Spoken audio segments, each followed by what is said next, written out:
آج ہم بات کر رہے ہیں حسد، غیبت اور ساتھ میں بہتان کی۔ اب حسد کا ٹاپک ہی اتنا بڑا ہے کیونکہ ایک بار رسول پاک صلی اللہ علیہ وسلم نے یہ کہا تھا کہ مجھے یہ ڈر نہیں کہ میرے جانے کے بعد تم شرک کرنے لگو گے، بلکہ مجھے یہ ڈر ہے کہ کہیں تم دنیا کی لالچ میں آ کے ایک دوسرے سے حسد نہ کرنے لگو۔ اور بہت ساری برائیوں کی جتنی بھی میجرلی اپنے آس پاس برائیاں دیکھتے ہیں اس میں سے جو جڑ ہے وہ حسد ہی ہے۔ تو علامہ صاحب آپ سے میں ذرا جاننا چاہوں گی کہ کس طریقے سے، مطلب بہت سے لوگ اس بات کا وہ بھی کہتے ہیں نا کہ ایکسیپٹ بھی کرتے ہیں کہ ہاں جی ہمارے دل میں حسد آ جاتی، بجائے کہ ہم رش کریں ہم حسد کرنے لگ جاتے ہیں۔ تو کوئی اس کا توڑ ایسی کیا چیز ہے جو کہ ہو سکتی ہے ممکن؟ بسم اللہ الرحمن الرحیم۔ صحت الجسد قلت الحسد،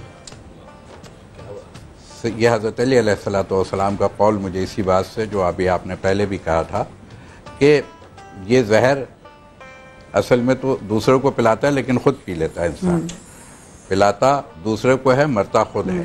تو بات یہی ہے کہ یہ یہاں پر بھی حضرت علی کا یہ قول اسی چیز کی طرف نشاندہی کر رہا ہے کہ صحت، جسم کی صحت بھی چاہیے تمہیں، تو کیا ہے؟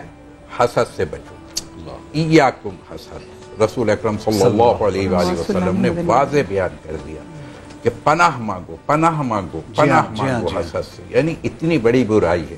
اور یہ ہر کو، جس کی بات آپ کر رہی تھی نا کہ ہر گھر کو تباہ و برباد کر دینے والی شے ہے۔ یعنی ہم دوسرے کے گھر کو آگ لگانے جاتے ہیں، در حقیقت ہمارا اپنا گھر جل جاتا ہے۔ ہم دوسرے کو مارنا چاہتے ہیں، در حقیقت ہم خود مر جاتے ہیں۔ بالکل جو لوگ، بلکہ اور آسان اگر میں کر کے کہوں تو یہ کہا جائے گا، جو لوگ دوسروں کو ٹینشن دیتے ہیں وہ خود شن کی بیماریوں میں مبتلا ہو جاتے ہیں۔ واہ اچھی بات۔ جیسے امام جعفر صادق کا بھی تو قول ہے کہ یہ حاسد کی حالت بالکل ایسی ہوتی ہے کہ محسود کو نقصان پہنچانے سے پہلے خود اپنے آپ کو نقصان پہنچا لیتا ہے۔ بس کسی بھی گھر کو بچانا ہو اگر، تو حسد سے بچنا یہ سب سے اہم بات ہے۔ صحیح، جھوٹ ہو جائے، غیبت ہو جائے، تہمت ہو جائے، بہتان ہو جائے، یہ ساری وہ بیماریاں ہیں کہ جس کے لیے یہ روزہ کیوں لایا گیا۔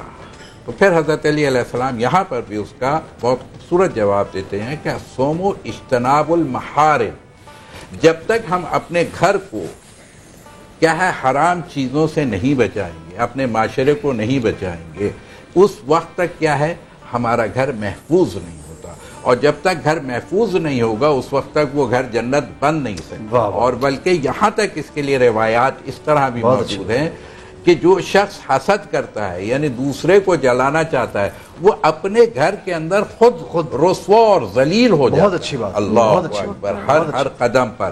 پھر اگر ہم دیکھیں تو رسول اکرم صلی اللہ علیہ وسلم کی ذات گرامی کہ جب وہ معراج پہ تشریف لے گئے اور وہاں پر کیا ہے، جب ان گڑھوں میں سے ایک گڑھا دیکھا، بالکل، کہ جو لوگ اپنی پیتل کی انگلیاں لیے ہوئے اپنے چہروں کو چھیل رہے ہیں، بالکل اپنے سینوں کو چھیل رہے ہیں۔ اللہ کو پوچھا یہ کون لوگ؟ یہ وہ لوگ ہیں جو دوسروں کی شخصیات کو خراب کرتے ہیں، جو دوسرے کی شخصیت کو خراب کرتے ہیں، جو دوسرے کا گوشت نوچ کے کھاتے ہیں۔ اس میں بہتان اور غیبت دونوں آ جاتے ہیں۔ رسول اکرم صلی اللہ علیہ وآلہ وسلم کے زمانے میں بھی وہ خاتون آئی، آج ہم روزہ رکھتے ہیں نا، کون سا روزہ ہے؟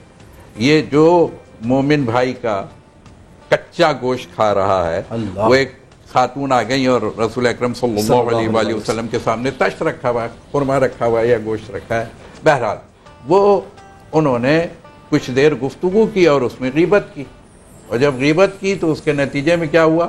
رسول اکرم نے فرمایا کہ یہ تناول فرمایا۔ اس نے کہا یا رسول اللہ میں تو روزے سے ہوں۔ کہا کون سا روزہ؟ کیسا روزہ؟ کاہے کا روزہ؟ کون سا روزہ؟ اس لیے کہ ابھی تو تمہارے دانتوں میں، تمہارے منہ پر بھائی مومن کا گوشت لگا ہوا ہے۔ اللہ اکبر۔ اور علامہ صاحب یہ اتنا بڑا گناہ جس طرح آپ نے بیان فرمایا، اور ہم آج کل کہیں پہ بھی اس کو گناہ سمجھتے نہیں ہے، روزمرہ کی زندگی کا معمول بن گیا ہے۔ ایک بزرگ سے کسی نے پوچھا کہ حسد کیا ہے، تو انہوں نے جواب دیا کہ اللہ کی تقسیم سے راضی نہ ہونا حسد ہے۔ تو جب قرآن میں رب تعالیٰ یہ فرماتا ہے کہ میں جسے چاہوں عزت دوں، پھر رزق جسے چاہوں جتنا بڑھا دوں، اولاد جسے چاہوں جتنی دوں، ہر چیز کا ذمہ اللہ کا ہے، یہ تقسیم اللہ رب العزت کی ہے۔ اب اگر کوئی بھی شخص اگر حسد کرے تو علامہ صاحب اور ڈاکٹر صاحب آپ مجھے یہ بتائیے، جو بھی حسد کرے گا کیا وہ ڈائریکٹلی رب کی تقسیم سے ناخوش ہوا نا, یعنی میں نے سوچا کہ اس شخص کو کیوں زیادہ مل رہا ہے, بھئی یہ تو اللہ نے رب العزت نے دیا اس کو, تو یہ تو ہماری بڑی کمزوری ہے اس میں. جی ہاں بالکل, قرآن نے واضح طور پر فرمایا وَلَا تَتَمَنَّوْا مَا فَضَّلَ اللَّهُ بِهِ بَعْضَكُمْ عَلَىٰ بَعْضٍ, تم بے جا تمنائیں اور خواہشات مت کرو, اس لیے کہ اللہ تبارک و تعالیٰ کی تقدیر سے وہ جس کو چاہتا ہے جتنا عطا کر دیتا ہے. یہ اس نے ایک دوسرے پر فضیلت عطا فرمائی ہے, ٹھیک ہے نا. وَلَا تَنَابَزُوا بِالْأَسْبَابِ, پھر فرمایا کہ وَفِي ذَلِكَ فَلْيَتَنَافَسِ الْمُتَنَافِسُونَ. ہاں تم اگر نیکیوں میں اگر کمپٹیشن کرنا چاہو تو اسلام نے اس کی اجازت دی ہے, دنیاوی معاملات میں کمپٹیشن کی اجازت ہمیں نہیں دی ہے. لہٰذا اگر آپ ایسا کریں, میں سمجھتا ہوں کہ اگر ہمیں حسد اصل میں عربی میں ایک ہی لفظ ہے, ہم اردو میں اس سے رشک بھی بول دیتے ہیں بعض اوقات اس کے اپوزٹ, لیکن عربی میں حسد ہی کہا گیا. عربی کے اندر حسد کی 5 اقسام ہے جس میں سے ایک قسم رشک کہا جاتا ہے. لہذا اس میں کہا کہ کبھی کبھی ایسا بھی ہونا چاہیے نا کہ اللہ سے یہ تمنا کرو کہ اللہ یہ شخص جسے قرآن دیا گیا ہے رات دن یہ قرآن پڑھتا ہے, اے اللہ مجھے بھی ایسی توفیق عطا فرما, کاش میں بھی ایسا قرآن پڑھوں. نیکی میں ایک دوسرے سبقت لے جانے کی. اسی طریقے سے اگر مال کی بات آئے تو فرمایا کہ یہ جائز ہے کہ ایک مالدار ہے وہ بہت زیادہ سخاوت کر رہا ہے تو اللہ سے یہ سوال کرو اللہ تو مجھے بھی مال عطا کرے, میں اس سے بھی بڑھ کر سخاوت کروں. تو ان چیزوں میں کی جا سکتا ہے. لیکن میں آپ کو بتاؤں یہ حسد جو ہے نا ایسی بیماری جسے سرکار دو عالم صلی اللہ علیہ وسلم انسان آہستہ آہستہ سلگتا ہے, ایک دم نہیں مرتا. یہ صرف پوائزن ہے.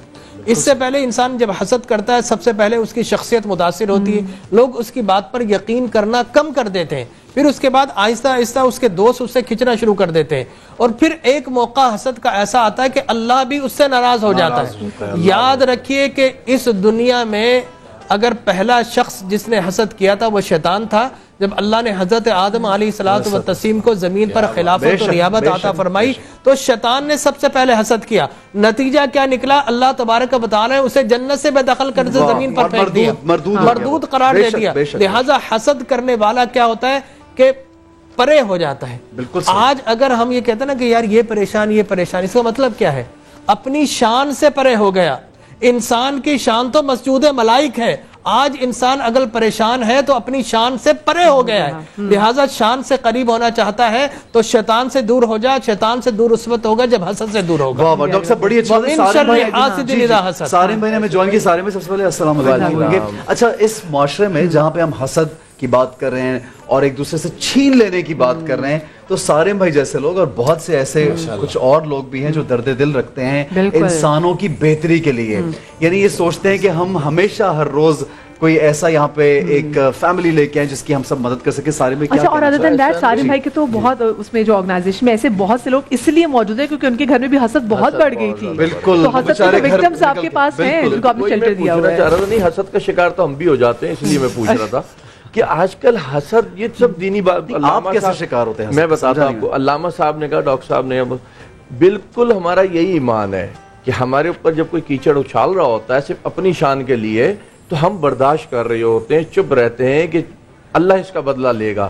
لیکن ہم ہیں تو انسان نا, کوئی دنیاوی قانون میں بھی تو کوئی نظام ہونا چاہیے کہ آج کل دیکھیں کتنا آسان ہو گیا ہے, کوئی بھی اپنا موبائل اٹھاتا ہے سوشل میڈیا پہ جاتا ہے, کسی کی بھی کردار کشی کرنا شروع کر دیتا ہے. تو اب ہم حسد میں سے اللہ ہی پہ چھوڑے رہے تو ابھی ہم اللہ کے پاس نہیں ہیں, ابھی ہم دنیا کے اندر موجود ہیں. دنیا میں تو ہمیں سارے بھائی ایک چھوٹی سی آپ کی بات سے میں بریک بھی لینا چاہوں گا. ایک چھوٹی سی مثال دیتا ہوں. آج ہی ہمارے ایک جاننے والے ان کی بیٹی she's 12 اور 13, اس کی جو کلاس فیلوز تھی انہوں نے اس کی ایک تصویر لے کے اور غلط طریقے سے اس کو فلوٹ کر دیا اور بچی جو ہے وہ اتنی پریشان ہوئی کہ وہ اپنی جان لینے پہ تل گئی. اب یہ بھی بہت مصیبت ہمارے اس معاشرے میں.